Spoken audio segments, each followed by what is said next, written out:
జై శ్రీరామ్ స్వామి. చెప్పమ్మా, అడుగమ్మా. జై స్వామి, ఇదే ఆ సర్గలో స్వామి 121 సర్గంలోనే 62వ శ్లోకం స్వామి.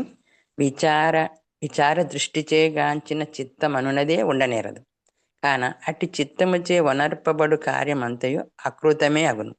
ఓ రామ, నీవు ఆ చిత్తమును పరమై ఉండుము అంటున్నారు స్వామి. అది కొంచెం అంటే ఇందులో నీ సంశయం ఏంటమ్మా? అంటే ఆ చిత్తం అనున్నదే లేదు కదా స్వామి, మరి చిత్తమునకు నీ పరమై ఉండుమంటున్నారు కదా స్వామి. అదే. అంటే చిత్తాన్ని ధారణ చేయ, మాకు ధారణ చేయకపోతే నీ స్థితి ఏదైతే ఉంటుందో దానిగా ఉండు అని చెప్తున్నారు. చిత్తాన్ని జయించమని చెప్తున్నారు. లేని దాన్ని జయించడం అనేది ఎక్కడ వస్తుంది మరి అంటే, ఇప్పుడు అనుభవం కలుగుతున్నది కాబట్టి ఈ అనుభవాన్ని విశ్లేషించి చిత్తాన్ని చిత్తం ద్వారానే జయించి వేసేయి. అంటే లోకం ద్వారానే, లోకానుభవం ద్వారానే అర్థం చేసుకొని బయటపడిపో అని చెప్తున్నారు. అది రాముడు వారు చేస్తున్నదే ఇప్పటికే. దాన్నే మళ్ళీ గురువులు ప్రస్తావిస్తున్నారు. నువ్వు చేసే పద్ధతి సరైనదే, అలానే బయటపడాలి నాన్న అని చెప్తున్నారు. ఇంకా సంశయం ఉందా? లేదు స్వామి, అర్థమైంది స్వామి. జై శ్రీరామ్.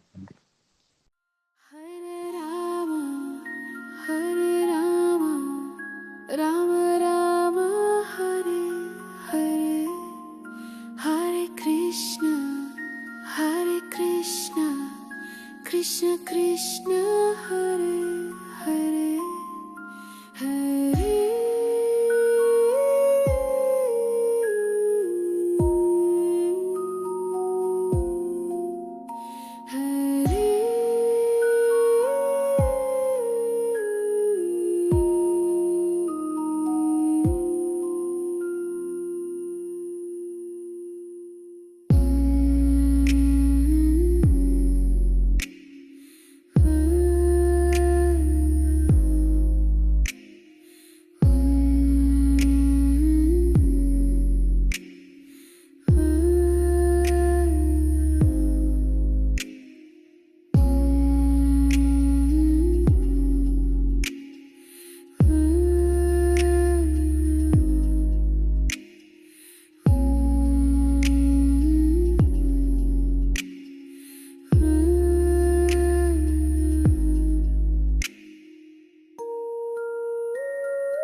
Gokula Krishna